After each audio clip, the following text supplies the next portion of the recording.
Welcome to Nerds Amalgamated, a podcast that covers the latest events in science, pop culture, and gaming. I'm the professor, aspiring game developer, sci-fi aficionado, and completely and undeniably a geek trying to take over the world. I'll be breaking down the news from tech to gaming.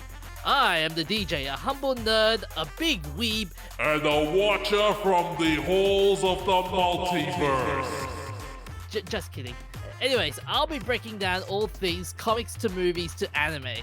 Join us and stay hydrated as we quench you with witty banter, unintentionally hilarious hot takes, and trivia more fun than a night at the pub, courtesy of Nerds Amalgamated. Welcome to another episode, Nerds Amalgamated. How's it going there, Professor? I say the same thing every week you ask me that. I know.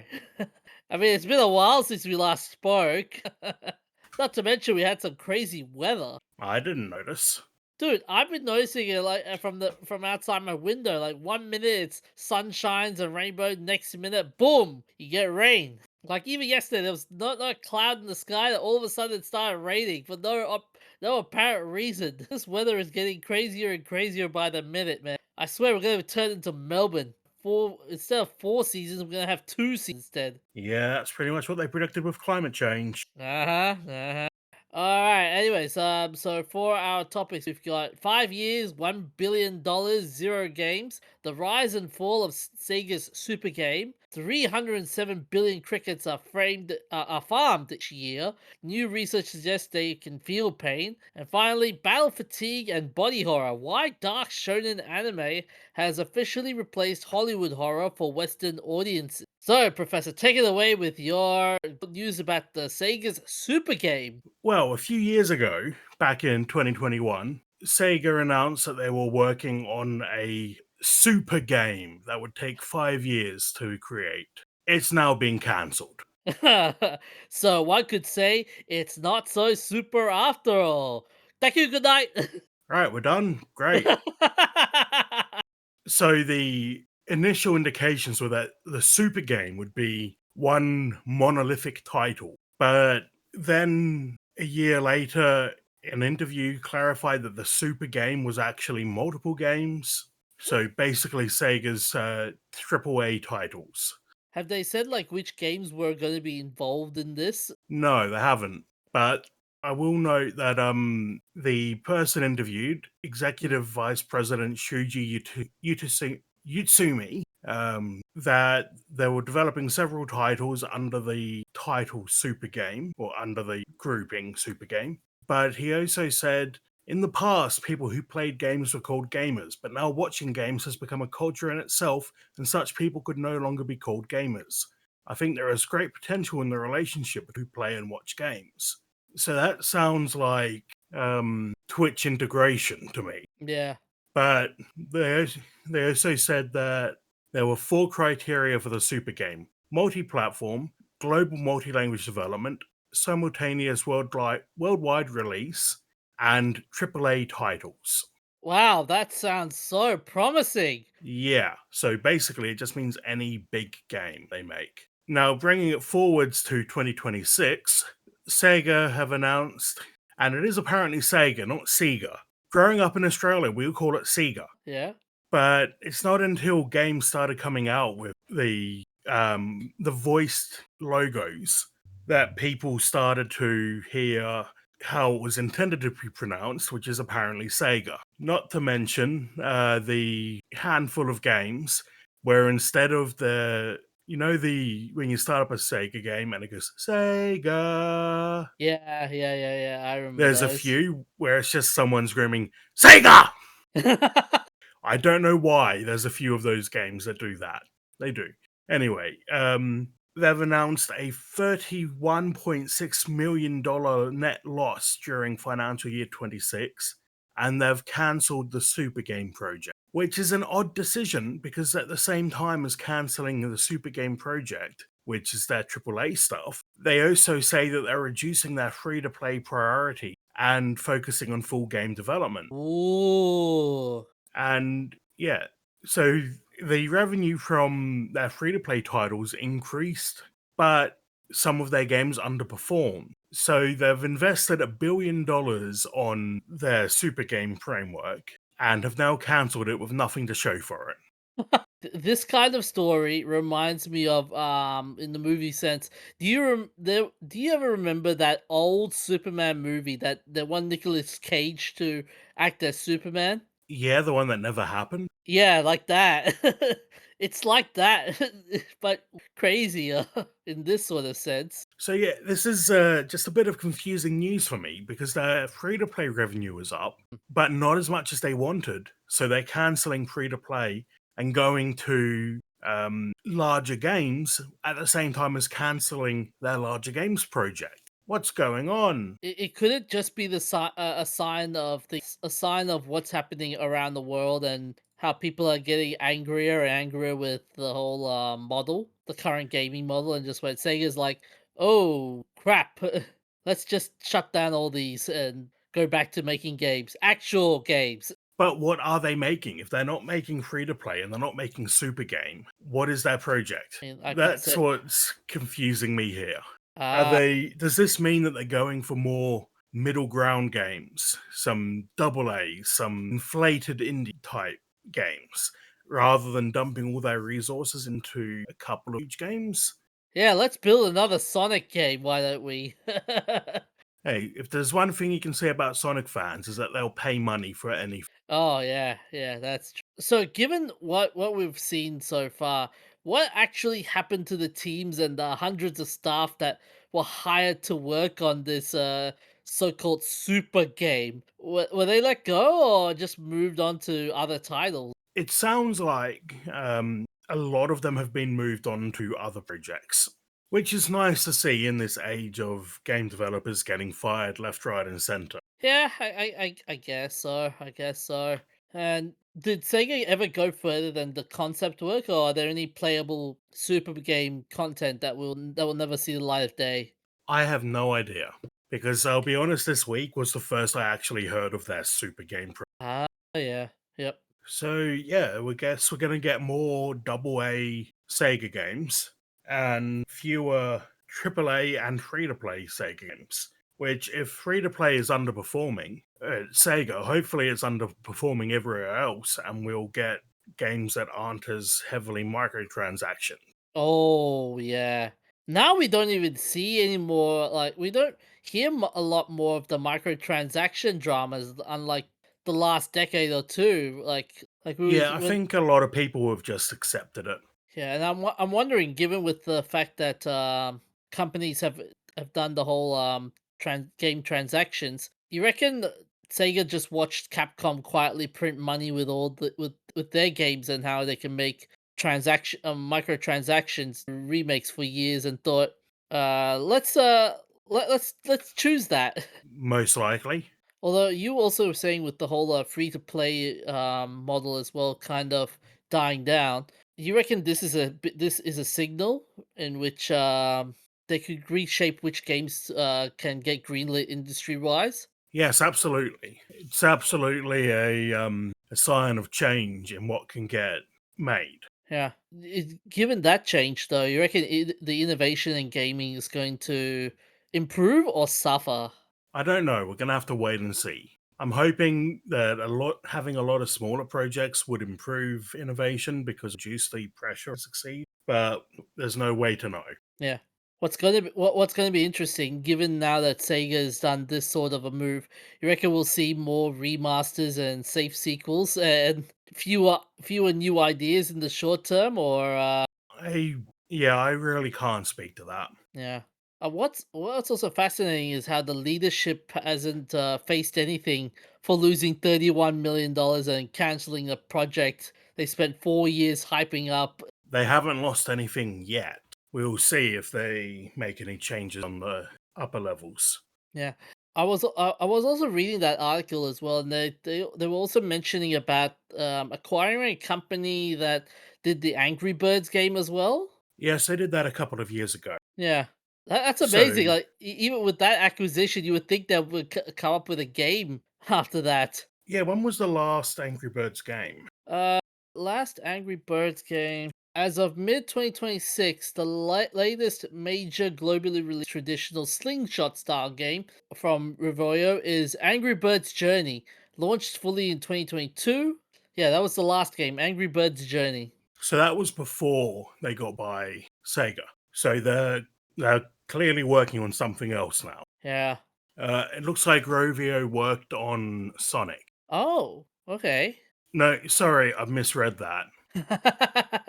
Oh crap. Yeah, the goal of Rovio in being acquired by Sega was to make Angry Birds as big as Sonic is in terms of its transmedia, which is covers all types of media, so TV shows, movies, games. Yeah, Angry Birds has done the whole Angry Birds movie and the Angry Birds TV series as well. So yeah, Yeah, so he's hoping to make it as big as Sonic, which is the biggest video game transmedia franchise that I'm aware of. yeah, here we go, Angry Birds tunes as well. Damn, but can it? But to rival Sonic, that's yeah, that's a no, they can't do it. You can't make it as big as Sonic. Yeah, I think that's a bit of a tough one for them Hmm. because Angry Birds doesn't have relatable characters. Nope. And Sonic has been around for 40 years. Yep. So there's a much bigger nostalgia factor for Sonic than there is for Angry Birds. Oh yeah, and the Sonic fandom, they are insanely, they are insane. Like you would see a lot of people doing Sonic art and Sonic cosplay, just a whole lot. Like when was the last time you ever saw Angry Birds fan art or Angry Birds cosplay? Hell, you don't even see you never see an Angry Birds in any other any other like crossover game or like Smash Brothers, for example. Like Red Bird in Smash Brothers. What does he No, do? but I don't when know. Angry Birds was at its peak, they did a couple of crossover games with other franchises. Oh yeah, There was Angry Birds Star Wars, is the one that comes to mind. okay. Oh yeah, here we go. I see him. Yeah, yeah. There's some crossovers. Oh, they're all. I'm just looking at them right now. They're all links to other series. So there was a Angry Birds Star Wars crossover. There was a comic crossover between Angry Birds and Transformers. Yeah, that's it. Only two of them. Angry Birds, roll out! Optimus Prime as Angry Birds crossover. Damn. How to Why? defeat Megatron? How do we defeat Megatron? Okay, Red Bird, we need your help. So, given this sort of news, is this the first step to seeing the live service model of gaming going down? That's what I'm hoping. Because I think I spoke to you. I spoke to you a while back after after we did an episode. We was asking about the Stop Killing Games movement and how it will. I was hoping it would improve the production of games in terms of like Halo, for example. Remember Halo Infinite and how bad that game was I enjoyed the multiplayer of Infinite when I played it, but it in its definitely initial had a lot of issues. yeah. So I'm hoping with the Stop Killing Games movement, it could basically we could see some sort of a watershed moment, basically. So like, okay, we need to polish our games even more. Maybe. So also with this sort of decision that Sega has made, is it horrible to say that Sega is now becoming a zombie company at this point? Just being kept alive by legacy IP nostalgia while failing to build anything new of significance? I think it's still got another few years before it dies. Yeah, I hope so too. I mean, Sega has Sega still has a lot of games in its belt that could compete with Sony, Microsoft, and Nintendo at a triple A level. I reckon. What do you think what do you think what do you think they should fix first in order to get Sega back on top? Well, I think what they're doing is a good start. Try to make a couple of well received AA games rather than have everything be a make or break AAA game. I mean, I agree with you there, but then Capcom has made a Pragmata, and I'm not sure if it's a triple A game or a double A game. Okay, some are saying it's a triple. Yes, yeah, Pragmata is a triple A game. There we go. Some people have classed it as a triple A game. So Maybe they could maybe Sega could follow Capcom in that sort of direction. Yeah, maybe. Yeah.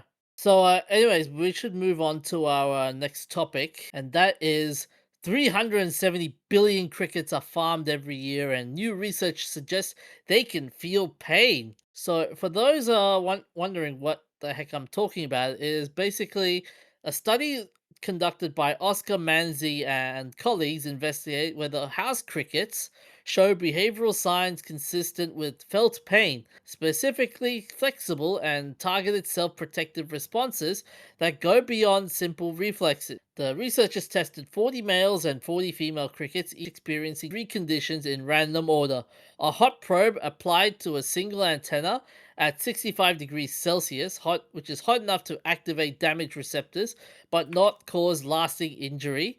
The same probe, unheated and no contact at all, unheated and no contact at all. Sorry.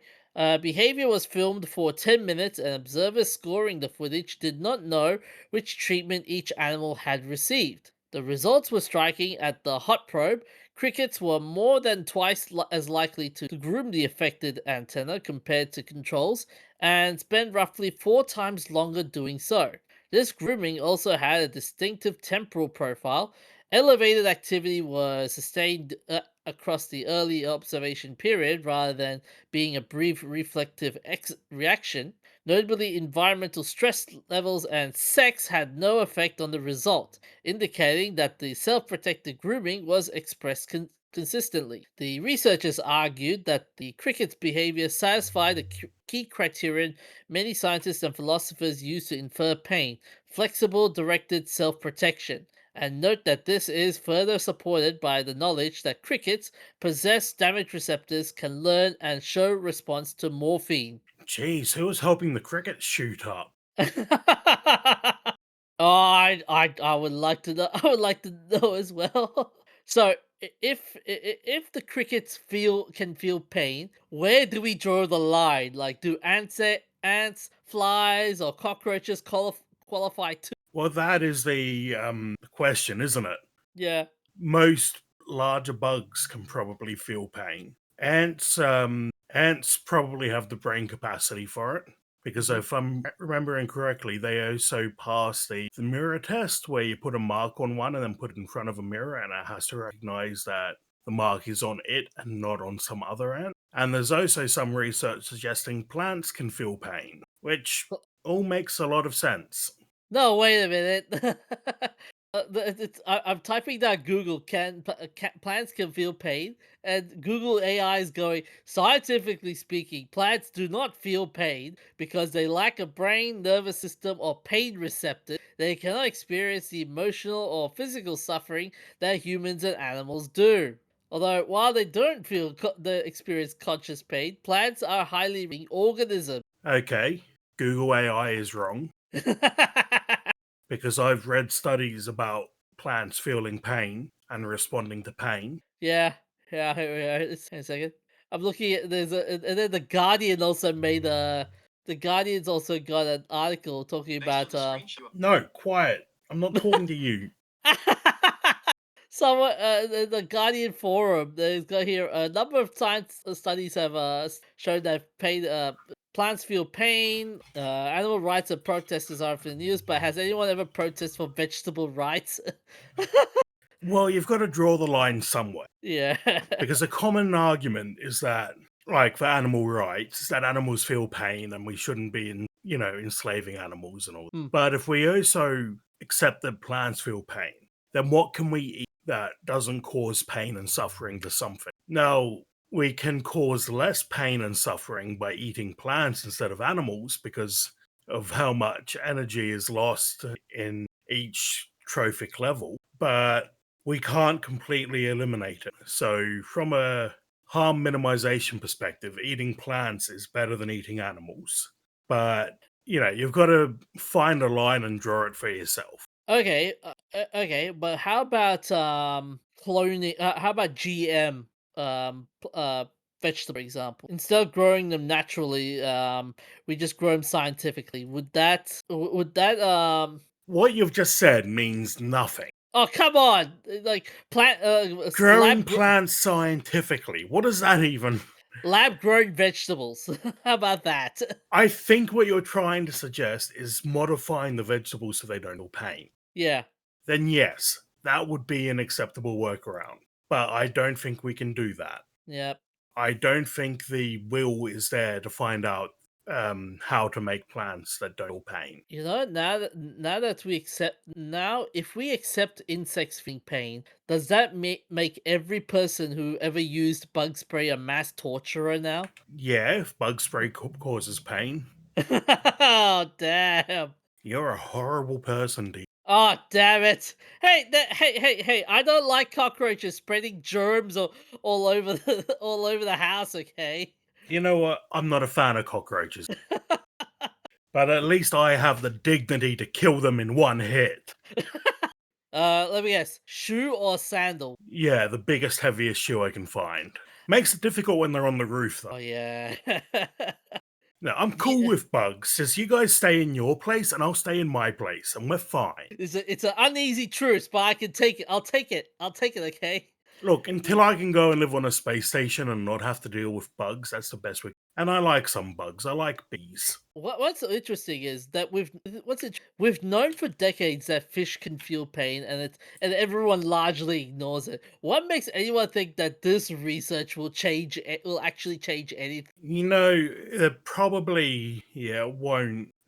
It won't be world breaking in terms of breaking legislation. It probably won't change it. So it's interesting science, but it probably won't change anything on its own. So, if this research is correct, are you personally comfortable eating insect protein? Or if not, why are you still doing it? Now, there's a question because insects, like to make per gram of protein, insects are pretty good, pretty dense from what I've heard. But to get 200 grams of protein per day or whatever, look, I'm not a dietitian. I don't know what the numbers are, but to get a certain amount of protein for a human for a day, you could get it by killing, hundreds of bugs or one cow, which is more effective.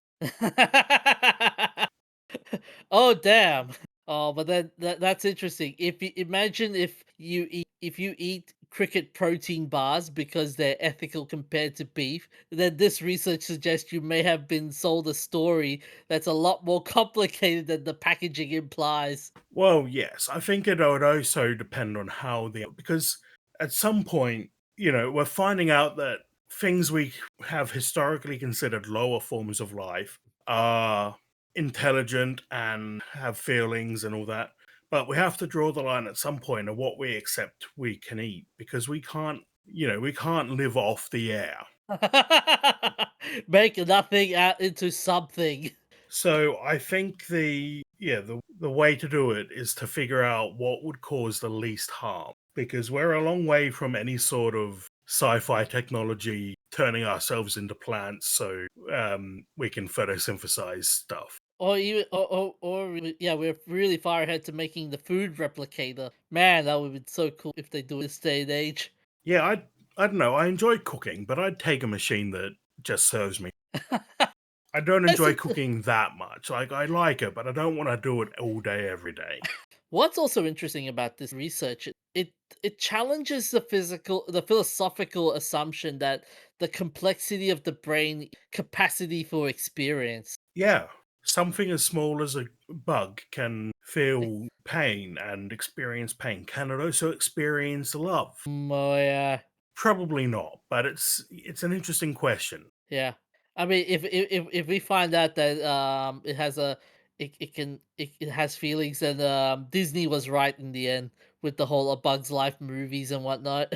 Yes, that movie is surprisingly anti-capitalist. Yeah, yeah. Same with the other one, Ants.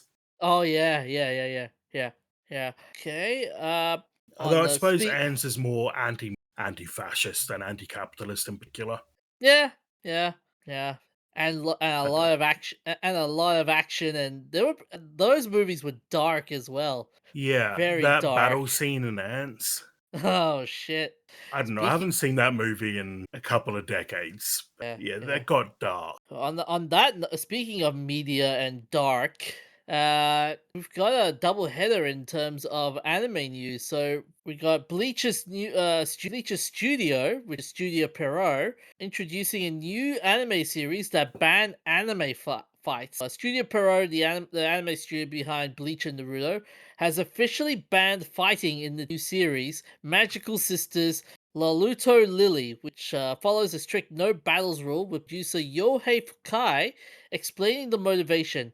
I'm so tired of battles. Man, he's a man of few words. The series, which premiered in April 26th, is designed to combat action shonen fatigue, aiming for a soothing, casual viewing experience rather than the one that demands full attention. Fukai cited shows like Frieren Beyond Journey's End as inspiration.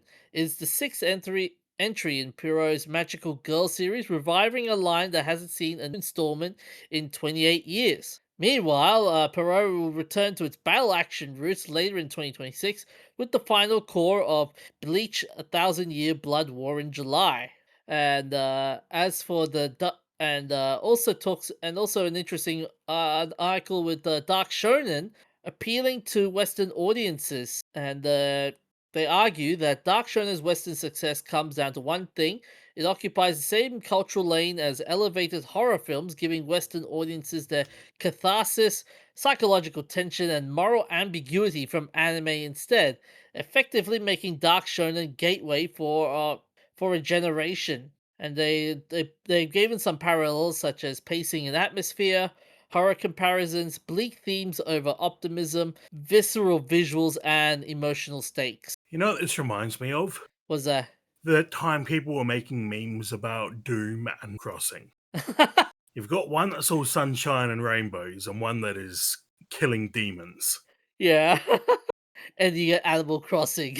No, the memes came about because, uh, and in an AMA, some of the Doom devs said that they like to play Animal Crossing to relax.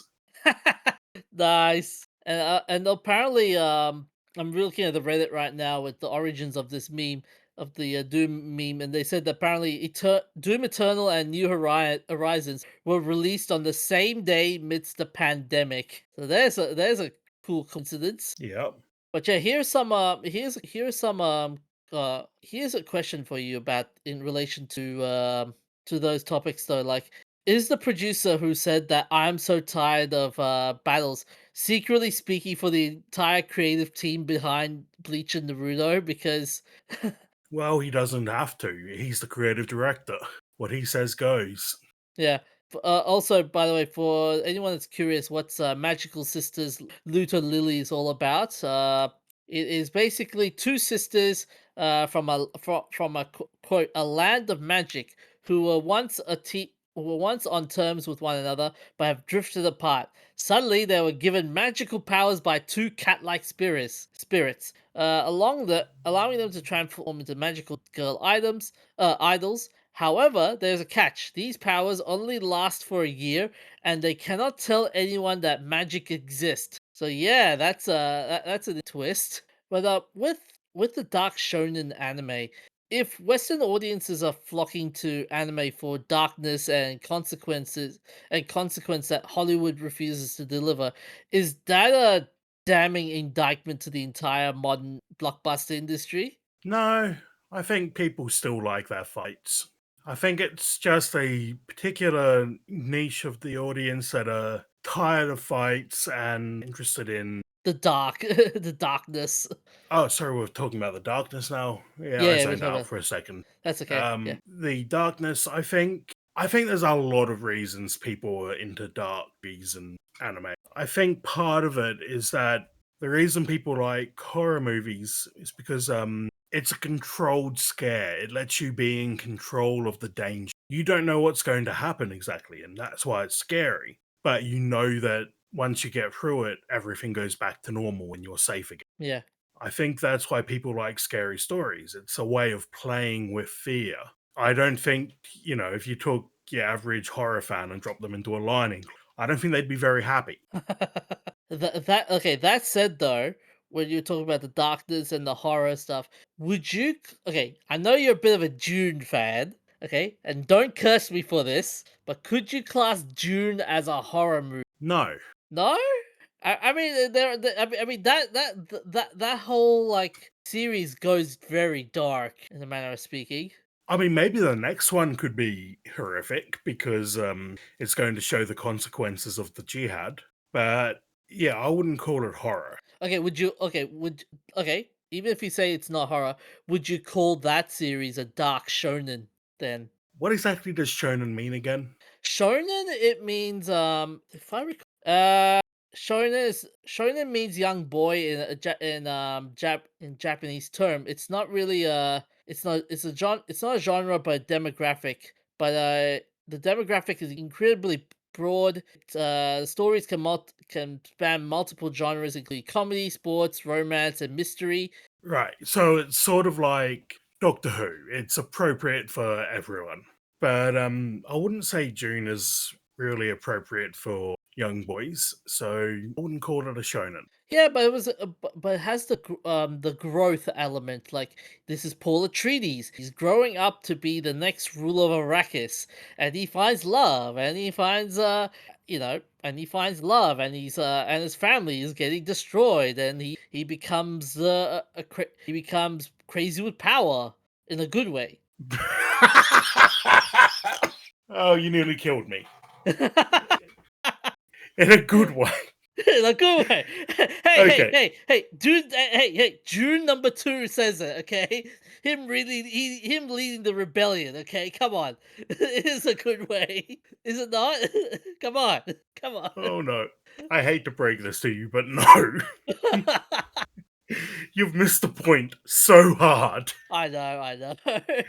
Like, the second book was basically written for people like you who read the first book and missed the point. Ah, But yeah, some minor spoilers for the third movie, I guess.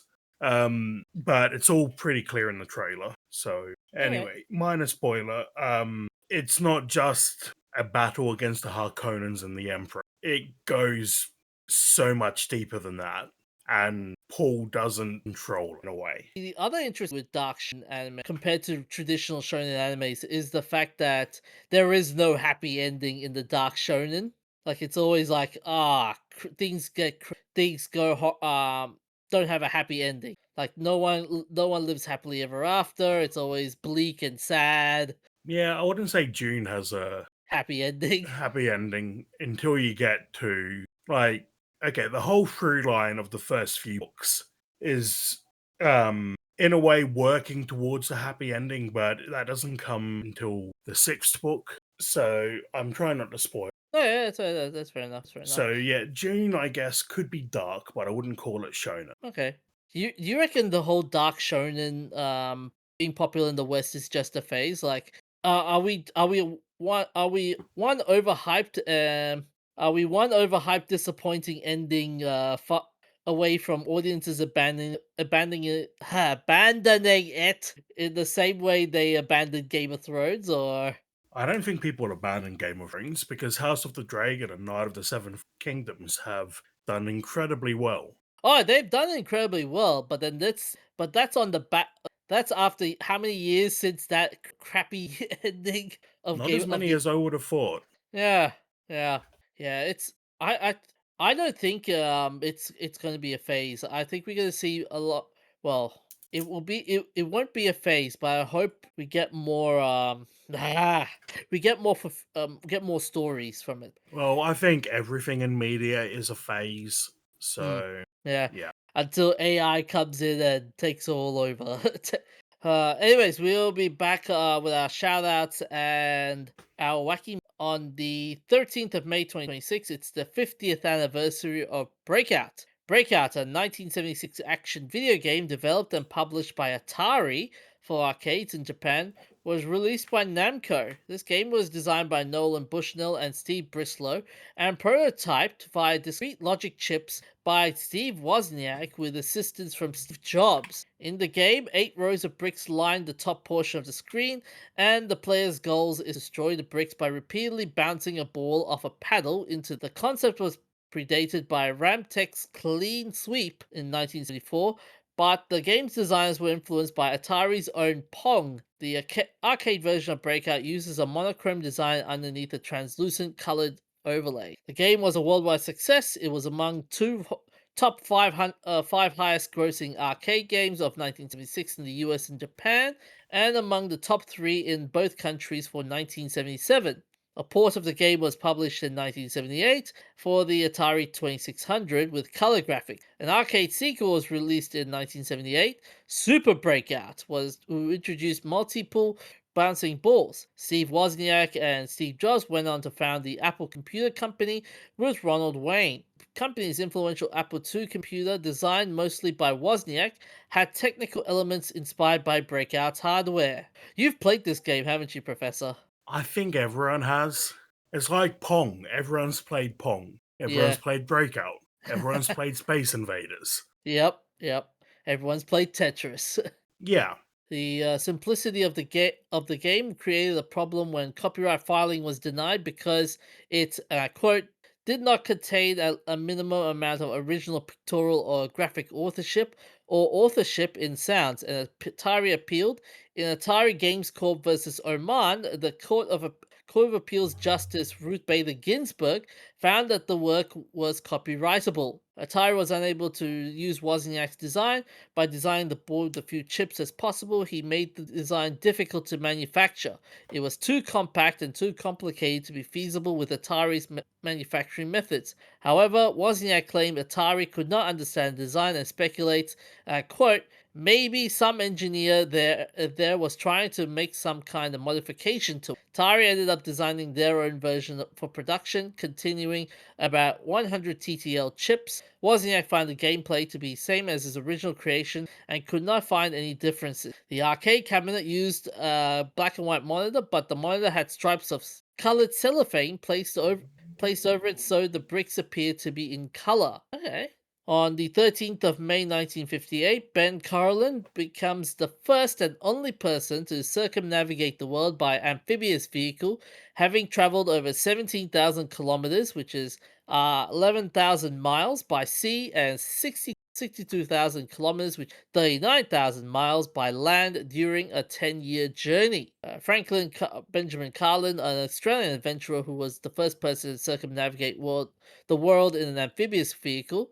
Born in northern Western Australia, Carlin attended Guildford Grammar School in Perth and later studied mining engineering at the Kalgoorlie School of Mines. Sparked by an idea he had whilst in the military, Carlin proposed that the couple honeymoon by crossing the Atlantic Ocean in a modified Ford GPA, an amphibious version of the Ford GPW Jeep, which they named the Half Safe. Beginning their trip in Montreal, Quebec, the Carlins finally completed the transatlantic crossing in 1951 after unsuccessful attempts. But the entire circumnavigation, it was a 10-year effort passing through 38 countries and over 2 oceans, with the entire trip costing him over $35,000. I wonder how much would that be net in current economic values. It would be quite a bit. So, Professor, what's our messed up moment in nerddom this week? Well, have you ever heard of Soyuz 11? No. The Soyuz 11 mission was the mission to Salyut 1, the first space station. The crew were Georgy Dobrovolsky, Vladislav Volkov, and Viktor Patsayev. So in June 1971, the Soyuz 11 mission launched from Baikonur Cosmodrome and rendezvoused with the Salyut 1. They spent 22 days there at the space station, setting a space endurance record that would hold until the American Skylab 2 mission 2 years later. Everything was going fine apart from a minor fire breaking out during their stay, and that using the exercise treadmill caused the entire space station to vibrate. What treadmill? Because you've got to stay fit when you're in space. Otherwise, you lose bone density and stuff. And when you come back, you need to be picked up by someone. Otherwise, you're not going to be able to walk. Okay.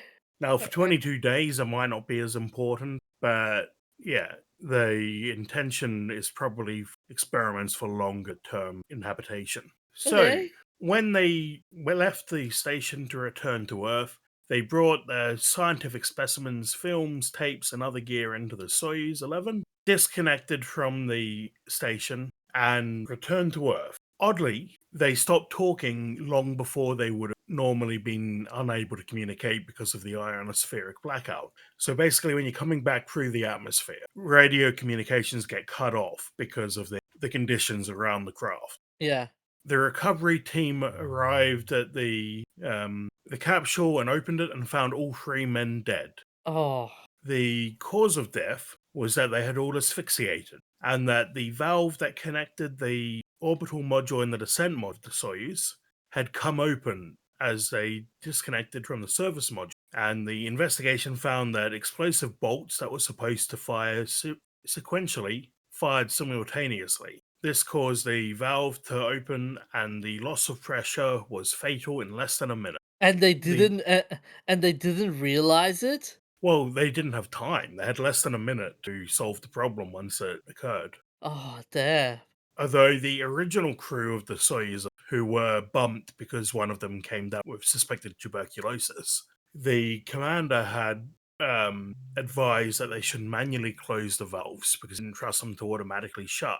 It seems like the crew didn't take his advice, and yeah, it resulted in three of them who died because the air was sucked out of their ship. And Man, those initial people should have gotten a lotto ticket after that. After hearing that incident. yeah, I guess so. This was during the space race, wasn't it? Or was it way before the space race? Well, it was 1971. Oh, okay.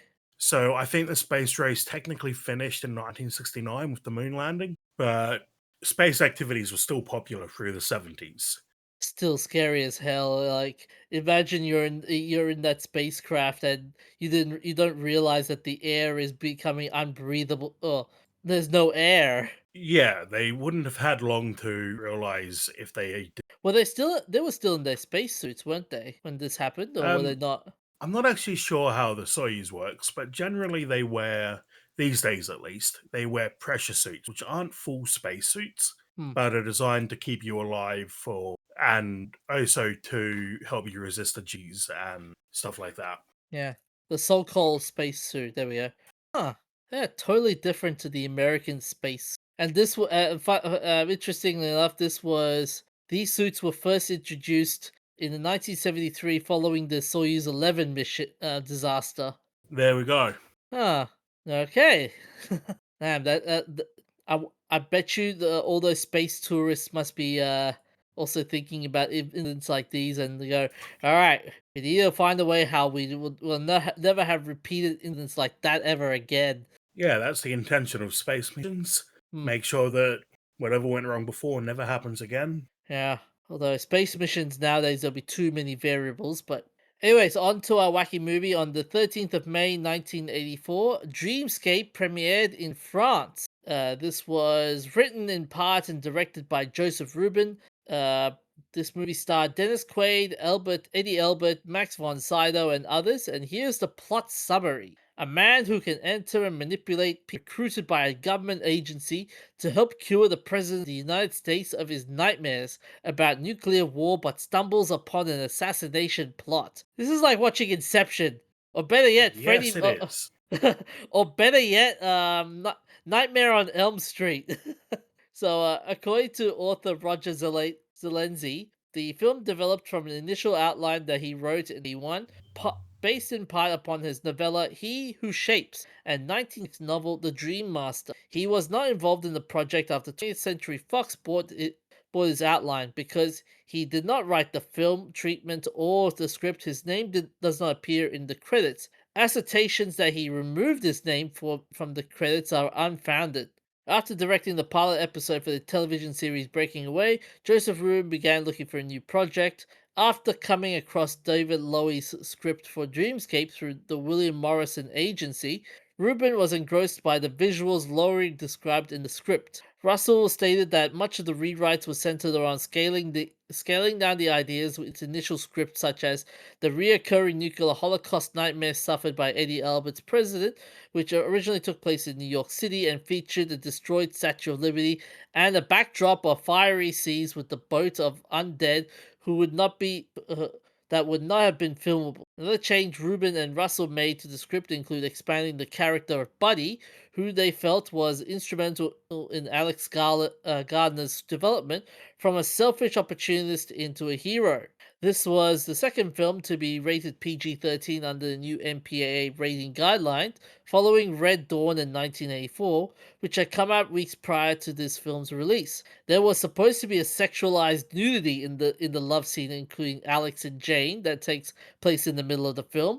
It was deleted in order to qualify under the MPAA's new PG-13 rating guideline, which do not permit nudity that is sexualized. The nudity in the scene is featured in the European theatrical and video releases, but has never been released in America. The plot is based on special interest groups worried that the president is getting soft and trying to negotiate weapons dismantling with the Russians. In real life, just a few years later, President Reagan would negotiate a disarmament treaty with the Soviet Union and break down thousands of ICBMs, which is in short intercontinental ballistic missile. Is that the right term? Yeah. And the fun part is that all of those treaties Yeah. have now expired, so they can now build as many nukes as they want again. Reagan must be going, God damn it, I should have extended the treaty longer. God damn it. Anyways, that we have for check us out on Spotify, Instagram, YouTube. We also have a Discord server as well. We have a fine community of fine individuals that can chat. You can chat and share memes and also talk to us as well if you like. So stay happy, stay nerdy. See you guys. Look after yourself, stay hydrated, and we will see you next time. Oh, and we also have a Twitch.